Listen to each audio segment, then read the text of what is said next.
Bam! For the listeners and viewers out there, and explain exactly what sex trafficking is, because I've heard people say it's where they just sell kids or for money, or some kids are fed drugs to where they're stuck and they have to go do it. Some Mm-hmm. kids or young adults are fearful of their life. Explain a little bit of what that looks like for the listeners out there so they understand, because some people don't understand. They hear it, they know it's bad, but they don't Mm-hmm. understand it. Yeah, I think there's a lot of people that don't. And so sex trafficking can be children or adult. Child sex trafficking is just when it's somebody under the age of 18.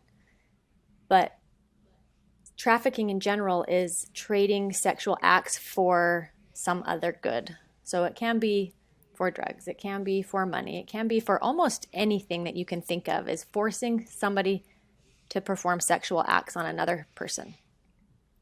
And for me, initially it was a fear-based. Well, actually at first it was, you're so special, that's why you get to do this.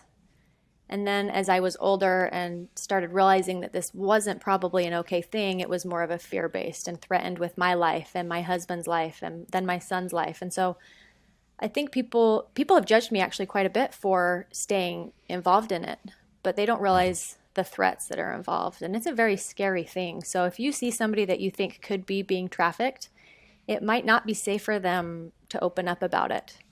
And that's okay. Don't push them, because if it's not safe, it can be more damaging for them in the long run. Yeah, I think you're exactly right. I think that's important that you explain that, because some people just, it doesn't register. They're not sure exactly what it is. They think it's just kids, but it's adults. It's adults that It's adults. are forced or feared into doing that, Mm-hmm. and they don't want to. And Right. it's really sad. And so you turned to entrepreneurship later and found an online shop, Hero Band. Share with us the inspirational process to make the bracelets to strengthen survivors of abuse.